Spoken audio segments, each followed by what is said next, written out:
Welcome to Whitey Famous Short Stories. Today, we will talk about the famous fighter who learned who he could trust with his mind, body, and fists. Enjoy the ride. A man sits with a gun in his mouth.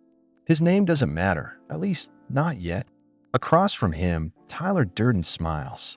Around them, skyscrapers are wired with explosives, ready to collapse. In 10 minutes, the city will change forever. The narrator isn't thinking about the destruction. He isn't thinking about the gun. He's thinking about Marla Singer. Before all this, the narrator lived an empty life. His job as a recall specialist kept him trapped in a cycle of monotony. He suffered from crippling insomnia, drifting through life in a fog.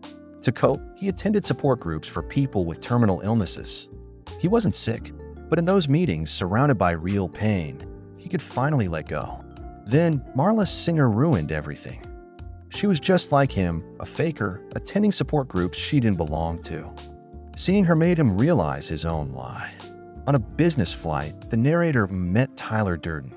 Confident, charismatic, a soap salesman who lived without rules. When the narrator returned home, he found his apartment destroyed, everything gone in a mysterious explosion. He called Tyler. They met outside a bar. Tyler had one request. "I want you to hit me as hard as you can." Hesitant at first, the narrator swung. Tyler hit back. They fought, and in that moment, Fight Club was born. More men joined. The fights took place in a basement. The first rule, you don't talk about Fight Club. The second rule, you do not talk about Fight Club. The narrator became addicted. He moved into Tyler's rundown house on Paper Street, a decaying wreck of a home. Then Marla came back. After a fake suicide attempt, she ended up in Tyler's bed.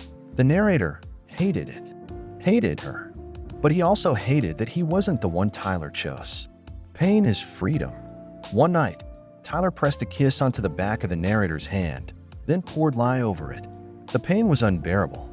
The narrator tried to escape into his mind, but Tyler forced him to accept suffering instead of running from it.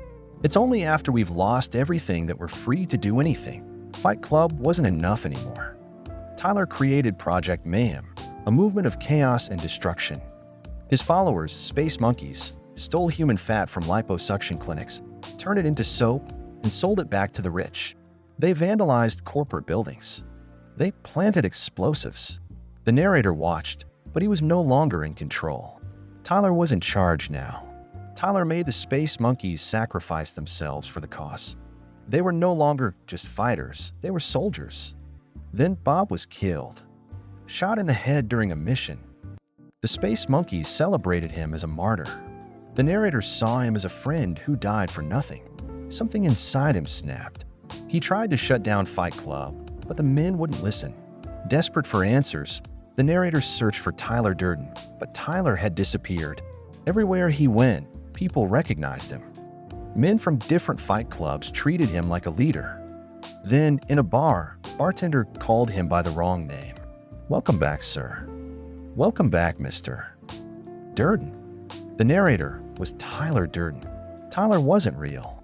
He was a split personality, created by the narrator to escape his miserable life. But Tyler had taken over. Now, Project Mayhem was about to erase all debt records by blowing up major credit buildings. The narrator tried to stop it, but it was too late. The explosives were already set. Back where the story began, on the rooftop of a skyscraper, Tyler held the gun. The city was about to crumble. Then, Marla arrived. For the first time, the narrator separated himself from Tyler. Tyler wasn't real. He was a part of his mind. So the narrator did the only thing he could. He put the gun in his mouth and pulled the trigger. Tyler collapsed, dead. The narrator remained. The buildings exploded. Skyscrapers fell. And as the world burned, the narrator and Marla stood together, watching it all unfold. You met me at a very strange time in my life. We hope you enjoyed YT Famous Stories. Please be sure to subscribe and follow for more famous stories.